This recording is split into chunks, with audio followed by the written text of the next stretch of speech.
Hello, welcome to episode 4. Uh, we are coming to you late at night at 11:51, and we are going to bring you a review of Guardians of the Galaxy, which we saw yesterday night. And after that, we're gonna tell you where we would put it in our favorite Marvel Studios movies, and we'll also do our weekly segment. And if we have time, we'll move on to some other subjects. So yeah, I'm Tay. This is Tay and Nin Talk. I'm sitting here with Nin.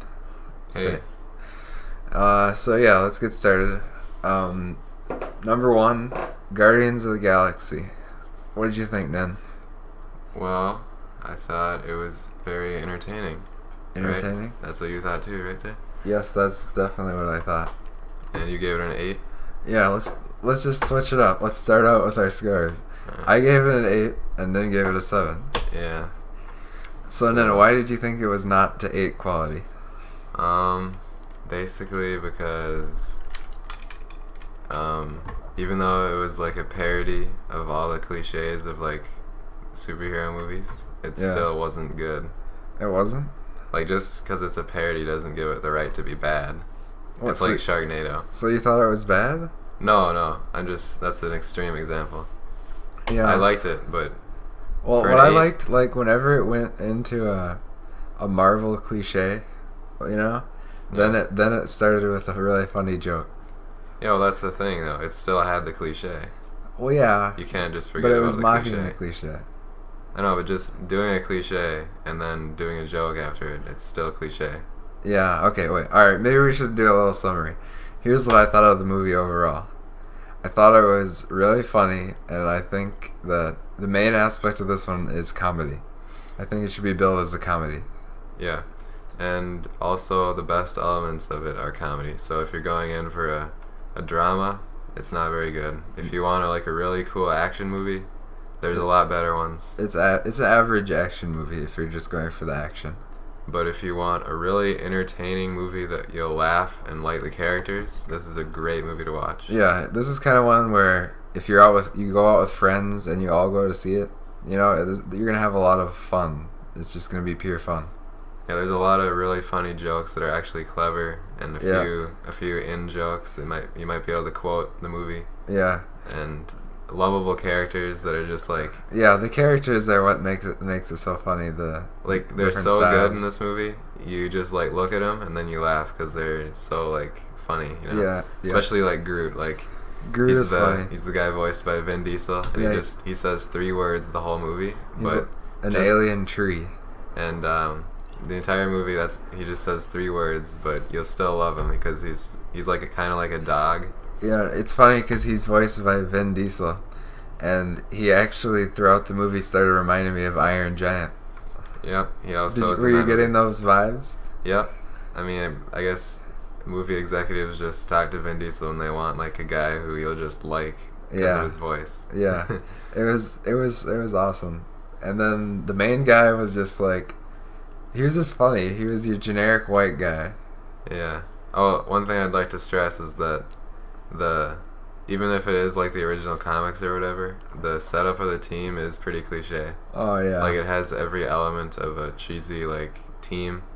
Like the main guy is just your like kind of average guy who you're supposed to like relate to. Yeah. And then there's the girl, and then there's the monster, and then there's like the comedic relief guy, Yeah. and then there's the bruiser guy. But it's not necessarily bad, it's just like not like 8 level, you know? Well, I would bring it up to 8 level, not because I think it's a modern classic or it'll go down in history or anything, but just because of the amount of fun that you'll have. Kind of like with a movie like Airplane, you're not going to give Airplane a really high rating just because it's a super high quality movie. You're just going to give it an 8 because it's so funny. So like the entertainment level brought it up for me. But the cheesy elements brought it down for me. Yeah, So- well, okay. Because actually, like, whenever there was an action scene, if it wasn't like funny, I really didn't care. Because it's like the stigma with a comedy movie is if it's not funny, you're not going to care about it. That's why you can't like blend drama and comedy. It has to be like either. Yeah. So this movie tried to blend it. So like when there was like really serious bad guy evil plot But stuff. it I was didn't mocking really like that though. It was mocking those moments. Not really. I mean, Like, okay. this isn't like a parody. It's just like some funny stuff. Yeah, okay, I see your point. I don't totally agree. I just think as soon as it was starting to veer into too serious or too generic or too cheesy, it would bring you back with a really funny joke, just mocking that it was about to go there. Yeah. It was like if Thor 2 was good. That's how I would describe it. Yeah, Thor 2 is not good. So. Yeah, like, you know how in Thor 2 you're watching, you're just like, this is not funny. What? This is stupid. This is an average action movie with jokes that aren't funny. But this one is an average action movie with jokes that are LOL. Yeah. I don't know what was exactly funny about the jokes. They just, for some reason, they were just funny. Yeah, they just hit a chord. That's the thing with comedy. It's just funny or it isn't funny. And it was way funnier than 22 Jump Street, that's for sure.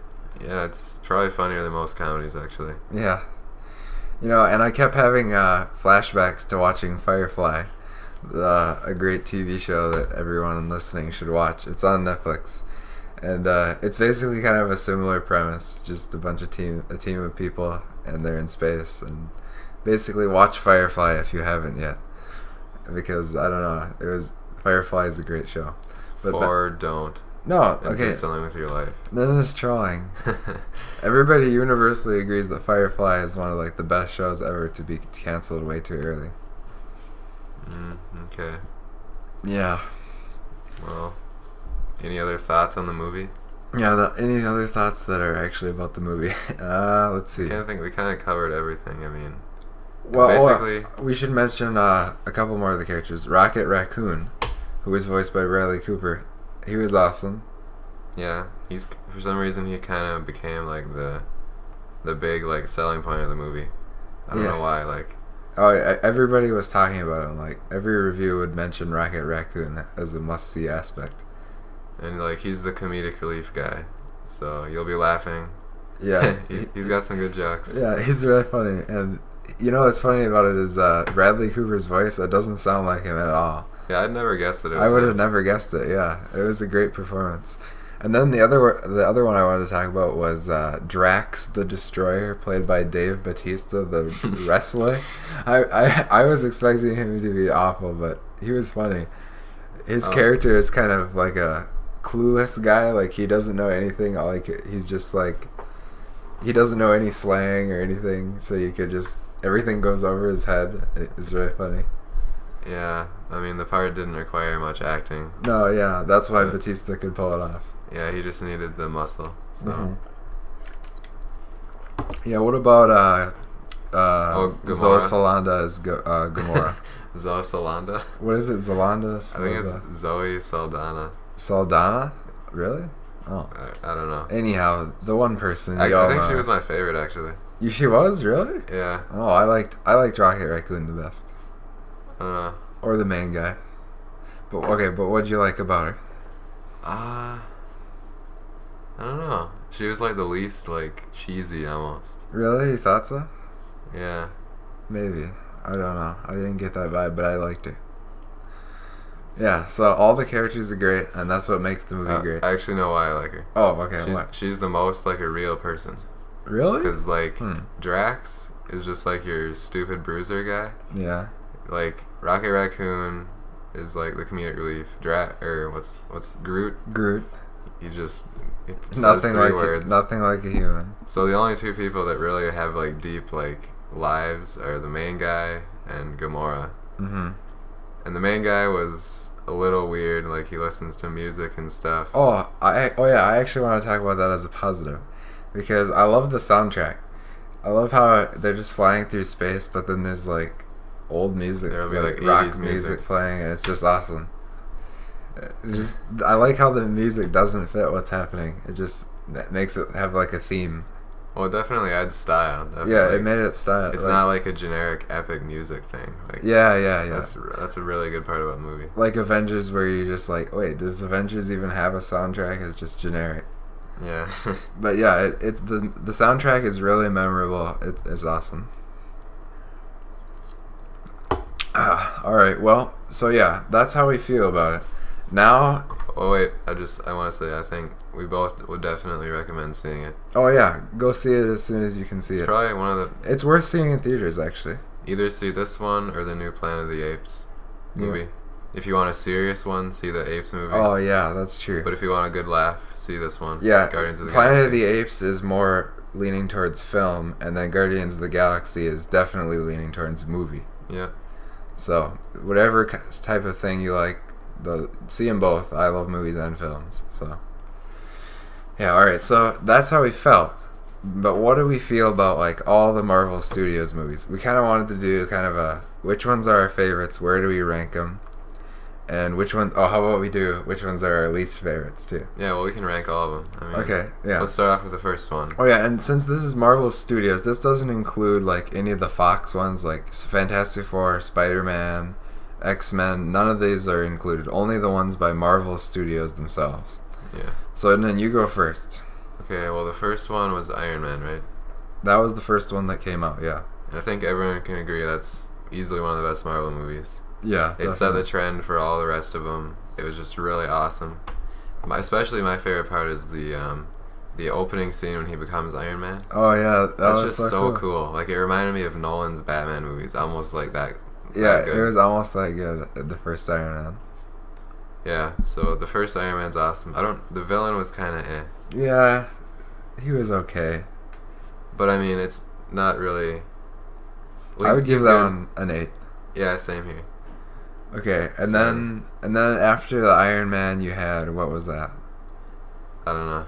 I don't know. Iron Man 2. Iron Man 2. Oh, I don't like Iron Man 2 really.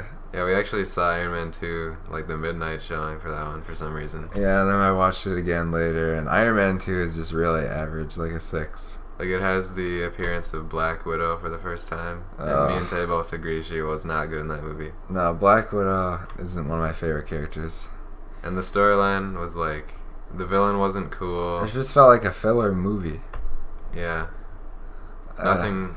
And no. the ending fight was like the exact same as the first movie. It was way too short, too. The villain was stupid. Whiplash? Come on. Yeah, he didn't impose a very cool, like, threat to Iron Man. No, yeah.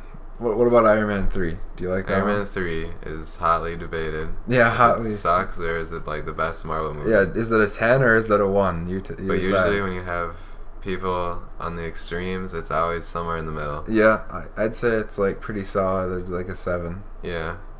It was fun. There was some fun action, but there's just like some things I don't like about Iron Man 3. The big twist about Mandarin, but I'm kind of indifferent on that one. I actually don't have strong feelings either way.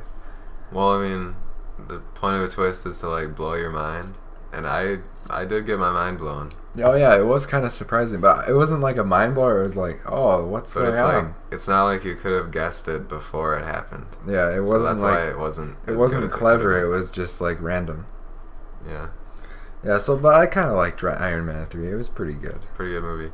And then, all right, how about Captain America? The first one? Yeah, that So, one's one of the weakest Marvel movies. I Yeah, think. that's probably one of the weak. Is it the worst one? Maybe. Yeah, I'd say it's the worst. I wouldn't say. Actually, worst. Iron Man 2 would probably be the worst. I don't know. But Captain America, like, I like Chris Evans as Cap. He's a really good choice. Yeah. And then, what's his name? Hugo Weaving as Red Skull. Awesome. of That was a course. great casting, but then like But then the movie just didn't just- work. Oh, an overall The love average story. vibe. The love story was meh. Yeah. And It's just so forgettable. very forgettable. The Yeah. action wasn't cool. Yeah. Just very average. But then, of course, Cap 2. Cap 2 is like the Awesome. polar opposite. That's definitely. Even though it came out this year, I need to see it again. But at right now, what I'm feeling right now, that it's probably the best or second best Marvel Studios movie. Yeah. I was just blown away. The action was so good. Mm-hmm. It was just on another level. Like, no other Marvel movie had ever even approached The quality The of quality. the action scenes in that one. Yeah. Like usually, like for example, like Iron Man 2, the Black Widow like hallway fight scene is like so lame. Like you have 5 armed guards with guns come up to Black Widow, and then she like does a bunch of splits and like Yeah, like knee crunches and like it's really unrealistic and it's stupid. not even a fight. It's just a choreographed dance like a ballet routine. dance routine. Yeah. In Captain America 2, there's a fight, and you literally feel like they're fighting as hard as they can. Like Cap punches the guy, and then his body flies 20 feet and breaks into a cement wall. Like it looks awesome. Like it looks like he actually is using super strength to fight. Yeah.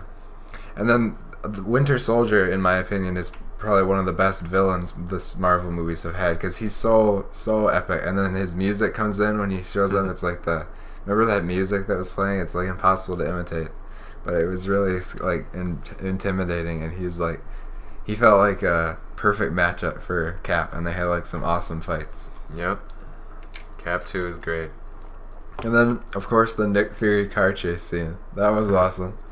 Yeah. Basically that one was like, it had the most quality action and everything overall. Pretty good story too. Yep. Alright, what else do we got? How about Thor? Okay, Thor. In my opinion, Thor is the weakest Marvel movie. Tay disagrees. Thor 1? No, Thor 2 is way worse than Thor 1. I hate Thor 1 because The love story is atrocious. the love story is the main reason. But we've each only So seen bad. it one time when it came out in theaters, and we both gave it like an 8.5 when we first saw it. But that was a long time ago before we really got into movies. So I just remember I thought back on it, and there was like nothing good in that movie. What? No. Okay, then. You think back, and there was good stuff in it. All you think about How do is you the know terrible. what I think? Okay, then. Okay, let me tell you what I think. The terrible love story was bad, so I lowered mine from an 8.5 that I originally gave it to like a 7.0. I think it's good because I remember liking and thinking it was really funny, and I liked the scenes where his hammer is like trapped in the shield base, and it introduces Loki, one of the best Marvel villains, and I liked the scene where the destroyer armor comes to the town and starts shooting and Thor has to fight it. I thought those were all good scenes. And Thor is really likable. The only negative that comes to mind is how terrible the love story was and how utterly average Natalie Portman was in that role. Well, here's the thing. I don't even remember Loki in that movie. I can't remember a single scene. So either that means I need to see it again, or it's just really average. You need to see it again. I don't think you can lower it as low as you're saying just because. But we recently saw Thor 2, and we both agreed it was nothing good. It was not good. Don't you think? Thor 2 was better than Thor because they took out the love story, and but they added sucky Kat Dennings humor that was just like. Well, that was in the first movie. Was it? Well, I remember the first one being funny though. Well, she was in it, so I'm sure she was terrible. Maybe she was funny in the first one. And then there was some really cool action sequences in the second one. Like there was like an Idris Elba scene where he like no, took down that a ship. was come on. I was rolling my eyes during that scene. Same here, but I kind of liked it because it was Idris Elba. Oh, just because it was Idris Elba. And then the scene where they like, who cares about spoilers? They like attack the place with Odin. Oh That's yeah, pretty cool. I guess that was okay. I forgot about that scene. And then the ending fight involving like a bunch of teleportation is really cool. Yeah, I thought, but remember how stupid it was? The entire thing could be thwarted by the Skarsgård guy, the actor. I don't know his character's name. The professor just setting up like tripods, and he can stop realms from like collapsing on each other. It was just all a jumbled mess at the end. Yeah, well, I'm not defending it. I'm just saying I like it better than the first one. Okay, I think if we watched the first one again, we would agree it was better than the second one. Maybe. Okay, what? There's Incredible Hulk. That one's always forgotten. Oh yeah, I guess that wasn't a Marvel movie. The main reason it's forgotten. That was out before Iron Man, wasn't it? I don't know. I think it was. The reason it's forgotten is because Edward Norton played Hulk, and then they changed the actor, so people just assume it's like not the same universe. Yeah. My thoughts on that one were it was pretty good. Better than Iron Man 2, better than both Thor movies, but nowhere near anything good. I don't know. Really when I good. saw it in theaters, I really liked it. Yeah, I love the ending fight. That's really cool. And I mean, I liked Norton. I mean, Yeah, of course, Norton he's was one of good. my underrated actor picks. Yeah. I mean, his acting wasn't that great, but I like him as Bruce Banner. yeah, Every Hulk action scene's cool. I mean, yeah, he's destroying stuff. There wasn't anything bad. that I can remember. It was just nothing that brought it up to a higher quality level either. Yeah. Yeah, so I mean that one's fun. I think we have that one on Blu-ray. That's worth watching. All right, so what's the best though? The best one? Avengers. You think is it's the best. Avengers? Yeah. Yeah, Avengers is fun. You just can't beat the Avengers. Yeah, pretty much everyone can agree. Yeah, although Cap 2 comes close. I don't know. I would need to watch Cap 2 again and then decide which one I like better between Avengers and Cap 2. I think Avengers straddles the line between like seriousness and comedy perfectly. Yeah, and the action was so good in that one. Yeah. And when Hulk first, the Hulk is so cool in that one, and Everyone's cool in that one. yeah, well, Black Widow. Just like the interactions between them is cool. Like Yeah. the tension, and then they have to become a team. Yeah. Pretty good story, I guess. Well, the story isn't good. No, the story isn't good in that one, but it doesn't matter in that one just because of that was like the original, like that started it all. Like it was a team up. Now everybody's trying to do team ups and team movies. That was like mind blowing when it came out. Yeah, like, that was unheard of. Like a ton of superheroes together. Yeah, all together. Then they all teamed up from other movies into Well, one. I guess there was like X-Men and Yeah, Fantastic but Four. that was always about the whole team though from the start. Yeah. But anyway, yeah, I think Avengers still is the best. Mm-hmm. Maybe Avengers 2 will be better, but I don't know about that one. What do you think, Avengers 2? I have no idea. I just have no hype for Avengers 2 for some reason. Aren't they? Which characters are they adding? Because aren't They're they adding a bunch of dumb people? Quicksilver and what's the girl who hexes Scarlet Witch. Scarlet Witch, yeah. Like they're cool, I guess, but like, come What's on, the like, point? Why Those are not kinda random. Spider-Man? But it is made by Joss Whedon again, so it's probably gonna be really good. Joss Whedon is awesome, and he knows how to make a movie for the fans. He did Firefly, right? Yeah, he was made Firefly. I've only seen Avengers, so Yeah, he knows. He's kind of like Tarantino. He knows how to write really good dialogue and make good characters. Like they're just sitting around and talking, but it's still a great scene. yeah. Yeah. I mean, with most of these movies, I'd prefer just like a shawarma scene where they're just like sitting there talking to each other. Like I'd prefer that over like a fighting scene, you know? Yeah, I know. I prefer an interesting conversation to a big fight. Like especially Guardians of the Galaxy. That was my main gripe. Like all I wanted was just more interaction because it was so great. But Yeah. the action just intruded. Like Yeah. Oh yeah, that's kind of an interesting point. that was my main gripe. I didn't give it an 8 because I didn't like the action. I just wanted more character. Yeah. Well, I think I agree with that. I did want to.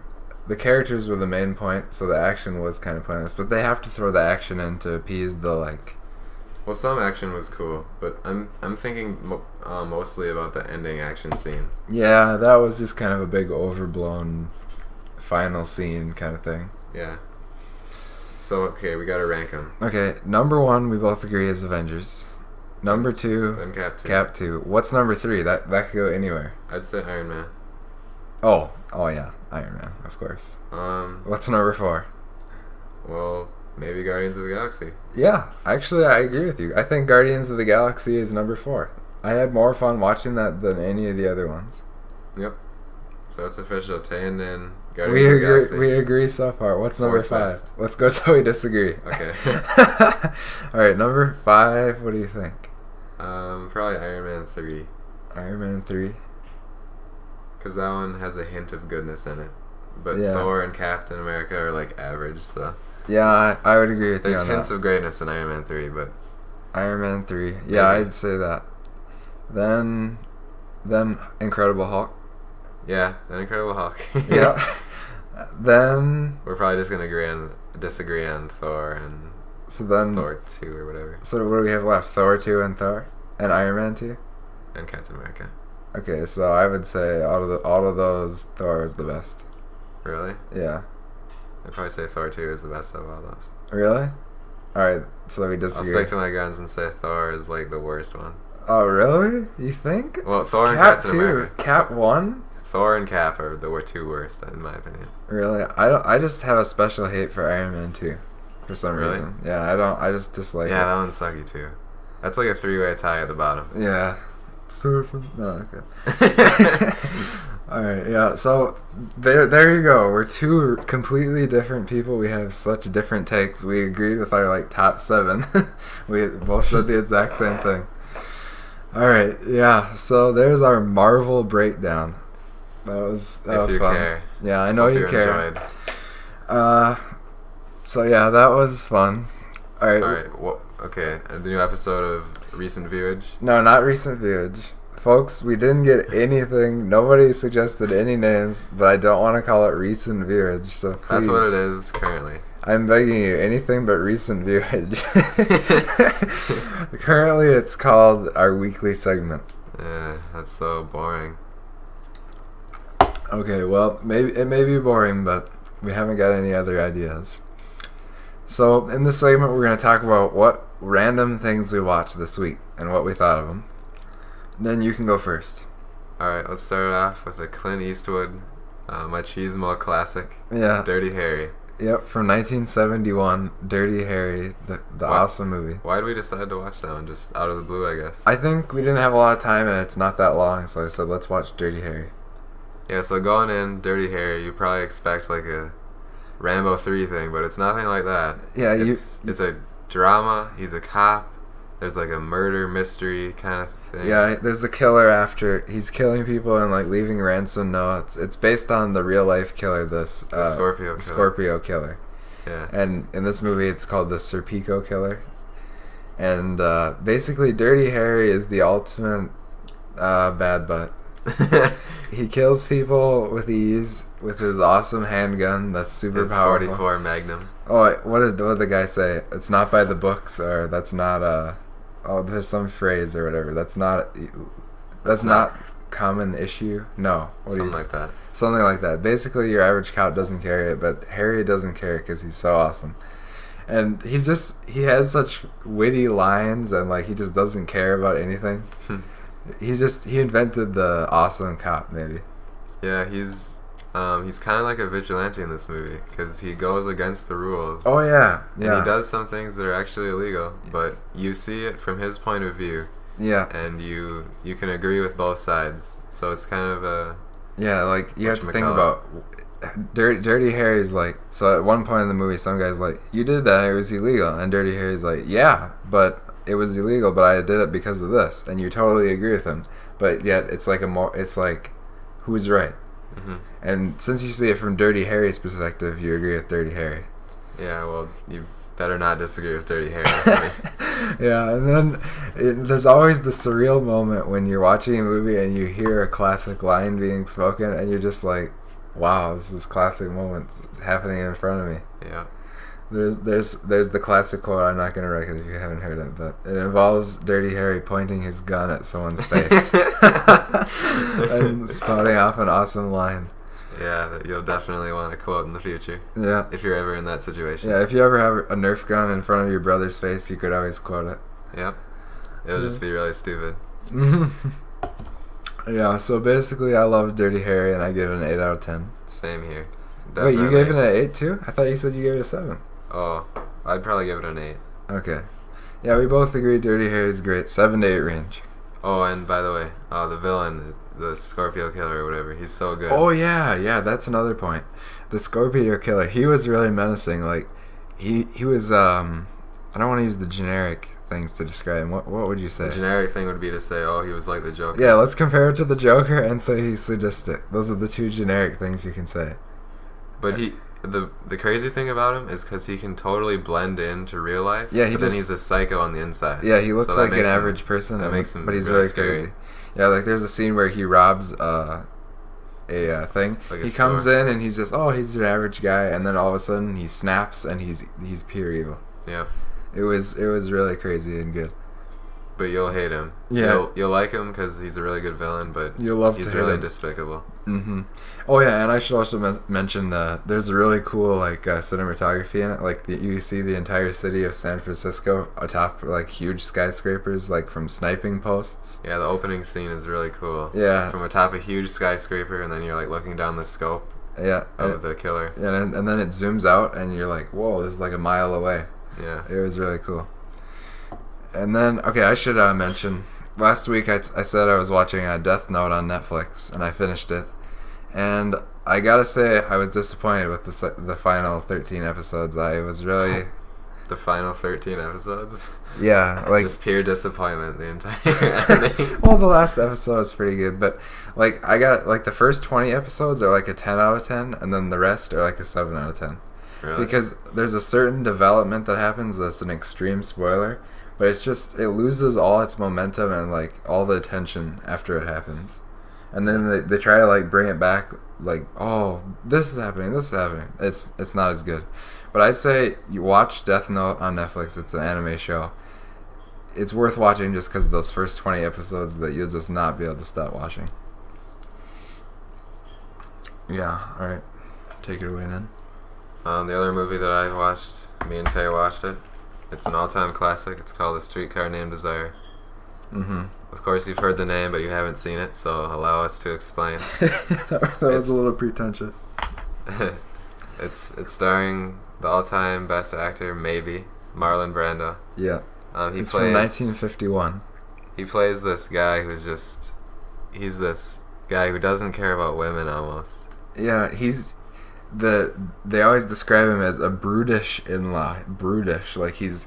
Yeah, he's like a brute. He's going back to the caveman days, sort of. Yeah, so he's like...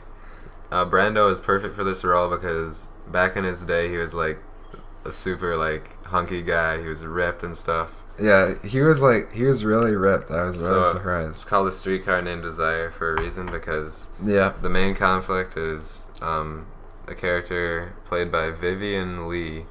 I think it's Lee, actually. Oh, really? I don't know, but she moves in with her sister who's married to Brando, and then there's like some awkward tension between Lee and Brando. Yeah. So and that's the thing. They move in, and she's a little crazy. Brando's a little crazy. His wife's a little crazy, and it's actually based on a play, which you can definitely tell as you're watching. Yeah. Because most of the scenes take place inside their apartment, and it's just pure drama based on the characters. Yeah, with plays, it's always going to be on one set, and it's always going to be a set, so you can tell it's a play. Yeah, and basically, Brando's performance goes down as one of the best of all time. I'd say top 25. Yeah, I agree. Like, it's mesmerizing to watch. Like, he's so nonchalant, yet, and he's not the hero. He's totally like the villain of the story almost, but yeah, not a typical villain. You know what I mean? He's like a realistic villain almost. Well, it's not a cliche villain. He's just a guy He's a guy who you do not sympathize with. Yeah. And then the main, the girl, Vivian Leigh, what did you think about her performance? I loved her performance. Really? You thought it was really good?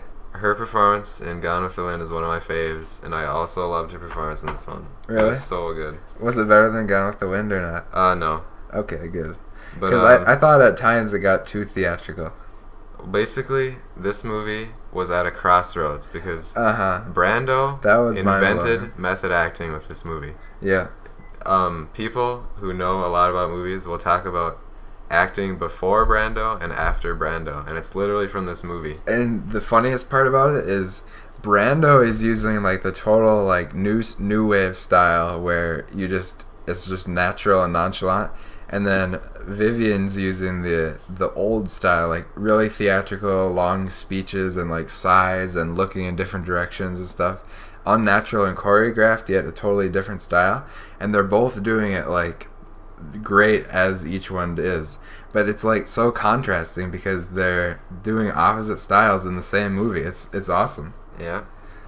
It's and, like also this movie was like a huge like controversy. Milestone for controversy and censorship. Because there was like a bunch of scenes that they cut out like 3 minutes worth of stuff because it was too racy.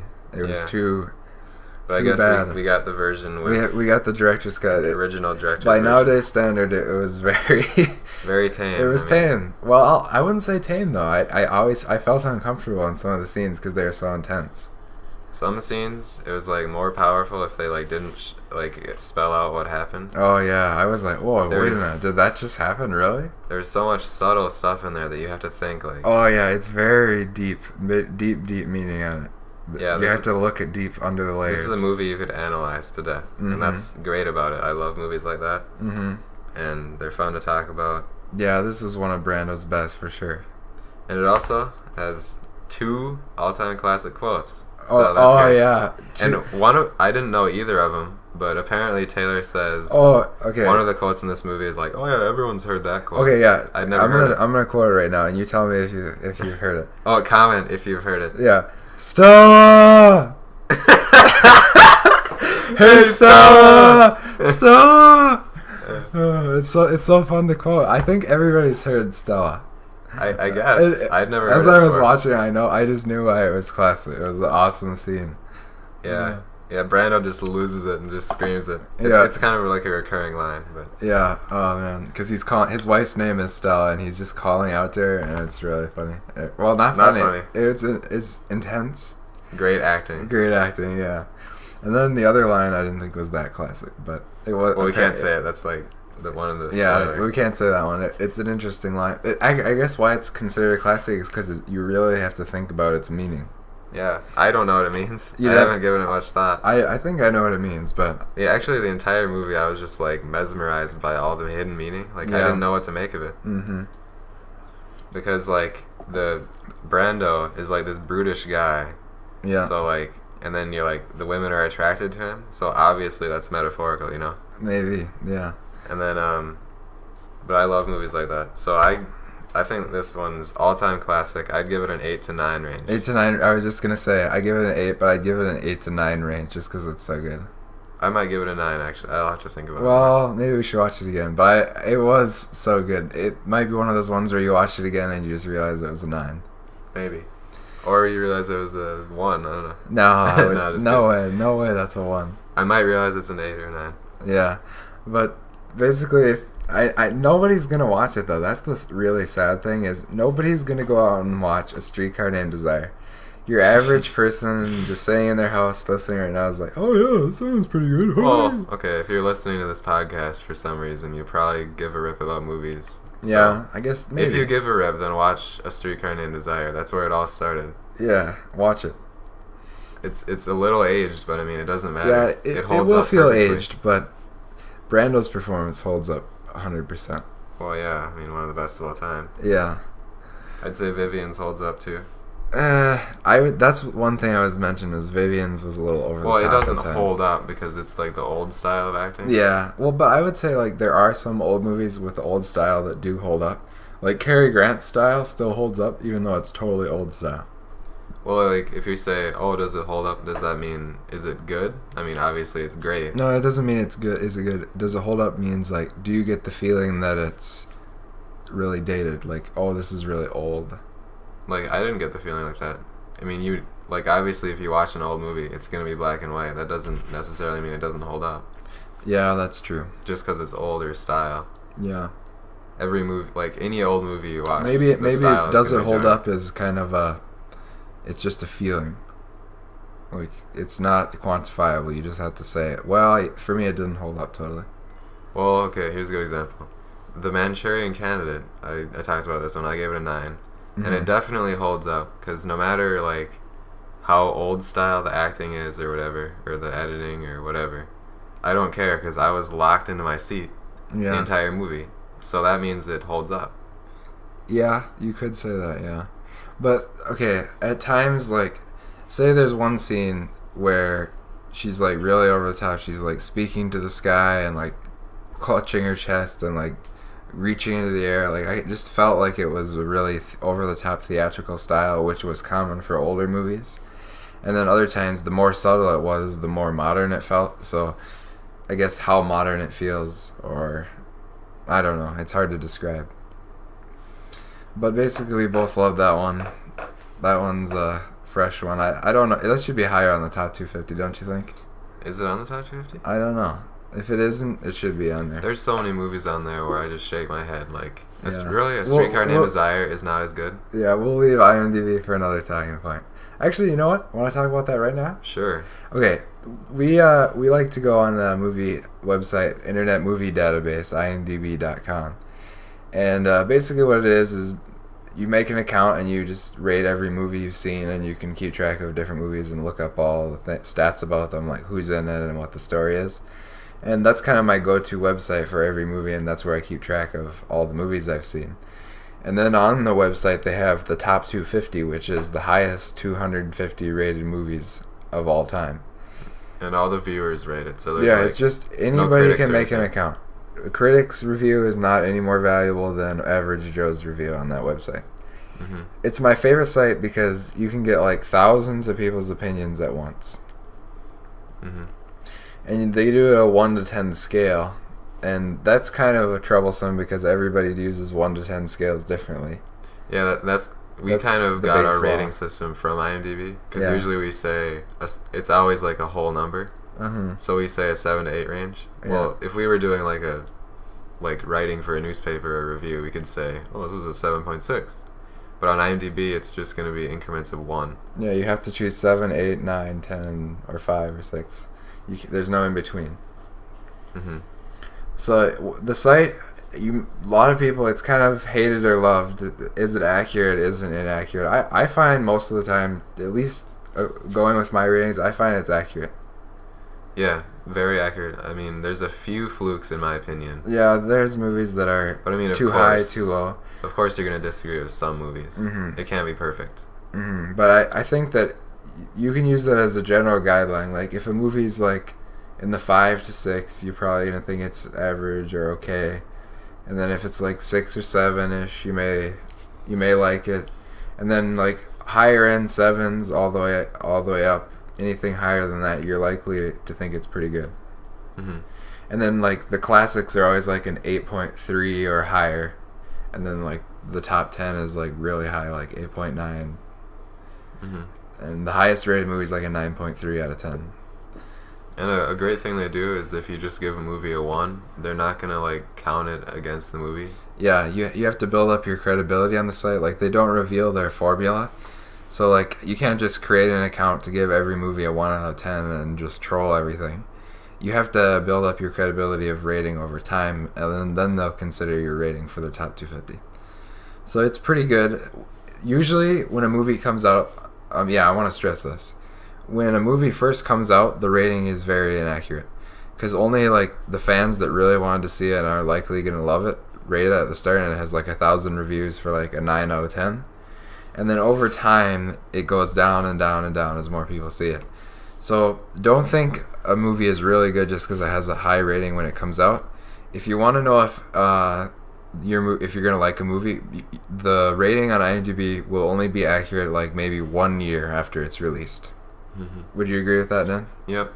And I'd say also, like, if it's an old movie, it probably needs about like 50,000 ratings. Mm-hmm. Wouldn't you say? Yeah. And if it's a new movie, I mean, 100,000 ratings is good. Yeah, a new movie. Especially for like a really popular Well, movie. yeah, the more popular the movie is, the more ratings you need before it becomes an accurate score. Because like the really popular ones have more fans, thus more of an inflated review. So like Hunger Games has 200,000 reviews, but that's not enough. It's still way too high of a rating. You know what I mean? Or Hunger Games 2. But then like I think there's some ones that even though they're really popular, you know they're accurate because like Dark Knight has 1.2 million ratings for a 9 out of 10.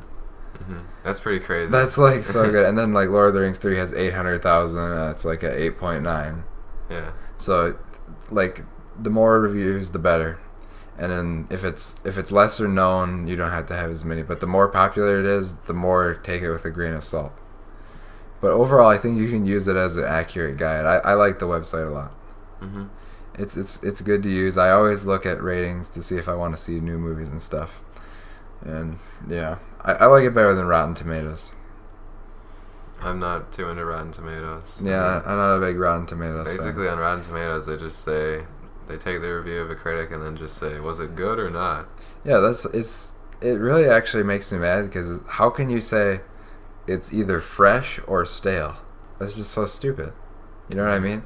What if you think it's just barely fresh? That's on par with your 10 out of 10 review? Mm-hmm. 'Cause- It's a broken system. Yeah, it's really a broken website. Like, critics thought it was fresh. What if you're indifferent? What if there's no fresh or stale? It's just really stupid. But you can say, and think about the percentage. If it's an 80%, that doesn't mean that it's an 8 out of 10. that means that 80% of critics thought it was good and gave it a fresh score. So I think the Rotten Tomatoes can often be misinterpreted. Like, even if a movie has 100%, that doesn't necessarily mean it's 110 out of 10. That could just mean that all the critics liked it. They could also say, oh, they all gave it a 7. And that would still be 100% because they all liked it. Mm-hmm. That's why it's not a very accurate website in my mind. So then the other one that would be a little more accurate would be Metacritic. No, what? Metacritic? No, inaccuracy. Oh, inaccurate? No. Okay, hear me out.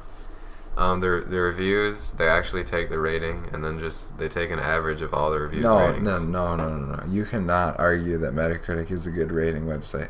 No, I'm Metacritic is terrible because every person uses a different rating system on their websites, and then they just like, if one guy goes out of 5 and then the other guy goes out of 100, a 4 out of 5 is an 80 out of 100 on other guys, and they're all just compiled into one score. It's really inaccurate. And then they also include reviews that don't include a score, and they just take a score based on what they said. Mm-hmm. I know, I wasn't saying I'd say Metacritic is the worst website you could use for reviews. That's known. Mm-hmm. I'd say it's better than Rotten Tomatoes. No, Rotten Tomatoes. I like Rotten Tomatoes better than Rotten Tomatoes is, like, useless. It's like... No, Metacritic is like the same as Rotten Tomatoes, but more inaccurate reviews are allowed to go in there. Like, I don't want to insult this website, but it's like Christian Science Monitor is like a website that tells you if there's inappropriate content in the movie, and Metacritic takes into account their review, and it's just reviewing how inappropriate the content is. Yeah. That has nothing to do with how good the movie is, but yet they continue to say that theirs is part of the Metacritic score. So Metacritic is terrible. I hate it. Well, we have a slight disagreement there. I'd say Metacritic's better than Rotten Tomatoes. No, trust me. Do some research on Metacritic. You'll find how terrible it is. At least Rotten Tomatoes, you have to become like a registered critic in order to share on the website. And I don't know. Some of the ratings are pretty good. I mean, I don't agree with Rotten Tomatoes much, but at least it's interesting. Metacritic is just a joke. Well, to me, it's just like Metacritic gives you a number that means something. Rotten Tomatoes is like, 70% of critics like it. Like, that doesn't mean anything. Yeah, that's true. It doesn't have any meaning because you don't know how much any of the single critics liked it. I agree with you there, but Metacritic stinks. Well, I don't know. Should we wrap it up or what? Let's wrap it up like a Christmas present. Nice metaphor. Oh man. Okay, actually, I'm gonna share a little story quick. Okay, so me and Nin were watching Dirty Harry, and after we finished it, we were laying in bed and we were talking about it. And Nin brings up a specific scene, and he says, "Oh, this scene is a metaphor." And I'm like, "No, it's not a metaphor." And I bring up some points, and Nin brings up some points. Long story short, we sat there for 3 hours till 3 a.m. arguing whether the scene has a metaphor or not. That's how obsessed with it we were. Yeah, that was pretty fun until like the last hour when we just kept saying the same things. Nin just kept repeating his stupid points over and over, and it just didn't make any sense. But basically, it boiled down to I thought a scene had a metaphor, and Taylor didn't get it. So I was saying, well, to me, it had a meaning. And then Taylor's argument was, well, okay, but if the director didn't intend for there to be a meaning, then there is no meaning. Well, that's not okay. That's not the gist of my point. I don't want to get into the debate again, but basically we had some contrasting points. My point was that there are certain scenes that directors intend to leave open for interpretation, and other scenes that are there just to move the plot forward, such as the guy driving his car. That was my point. Mm-hmm. But anyhow, you weren't there at the debate, so it's pretty pointless. But it was a funny story. We just debated a stupid scene whether it had a metaphor for 3 hours, and we stayed up till like 3 a.m. Just talking about it. It's fun though. I like talking about meanings of movies. Yeah, because to me, if a guy is gonna spend the time to make a movie, it's gonna take like a year, and he's taking a year out of his life to make 2 hours worth of a movie. So do you really think he would put in a scene that didn't have any meaning? I don't think any director would do that unless it was a bad movie. Well, okay, but you often put meaning where there is no meaning. I don't do that. If After I feel every there's a movie, meaning, it then says there's a metaphor in some random scene. not every movie. Almost only, every one. Well, what are the ones we've seen recently? I didn't find any meaning in Guardians of the Galaxy. Well, that's because there's obviously no deep meaning in that one. I thought Dirty Harry had meaning because it's like. Well, there was a scene that was meant to be interpreted, but the scene Lynn was talking about, I didn't think it was. But Well, okay. If you've seen Dirty Harry, there's this. Go watch the movie if you haven't. There's a scene where, he is on the chase of the killer, yeah, and then he ends up peeping into someone's room. So then there's that scene. If you see that movie, Yeah, make sure to comment and see if you like notice any like message in that yeah, scene. and there is no message. If you don't remember that scene, that's cool. I mean, I thought it was put in there for a reason, for some reason. Maybe. Oh, I forgot to mention one thing. I saw another movie this week that Nin didn't see. I saw Sin City, the movie from 2006. It was based on the comic book by Frank Miller, right? Yeah. And I had read the comic before I saw the movie, and I kind of liked the movie. It was actually directed by Frank Miller and co-directed with Robert Rodriguez. And basically the reason to see that one is because of the style. It's all like black and white, yet not black and white, and like white CG everything. And it's you have to see it. It's kind of one of a kind. And then there's the new one coming out. I don't really want to see the new one after I saw the first one. So what was better, the comic or the movie? No, the comic was better for sure, I thought. Really? Like the movie is almost like an exact adaptation of the comic, but yeah, it like doesn't fit being a movie. Yeah, you can't like do an exact adaptation of a book. That doesn't work. Like for the movie. lines didn't sound right actually being spoken. Like it just didn't feel right. Was it kind of like Watchmen, the movie? Not like it was worse than Watchmen, I think. Worse than Watchmen, really? Yeah. Because on IMDb it's at like 8.2. Yeah, I know. It just really wasn't my style. Like the overall theme was like really gritty. Oh, this is Sin City. This is so evil. There's like drugs and like prostitutes all around. It wasn't fun. I just didn't have a lot of fun watching it. But like it was well acted and there's like some cool scenes. But mostly I just wasn't a huge fan. It wasn't my style for some reason. But I still gave it a 7. I can see why people give it an 8, but I just didn't think it was that great. Fair enough. Yep. So yeah, that's what we watched this week. And we're getting... That concludes our episode of RV. RV? Recent viewage. No, that concludes this week's What Did We Watch? Boo. Alright, well, thanks for listening. Oh yeah, watch this on YouTube, not SoundCloud, because YouTube... We'd like some cash. Yeah, give us some free moolah. and subscribe on YouTube. Sit through the ad and just enjoy it. Yeah, just sit through the ad. Play the ad multiple times. Reload the page so you can watch it again. Yeah. Oh man. Well, yeah. So subscribe to us on YouTube and on Twitter, and yeah, I think that's it. See you next week. Bye.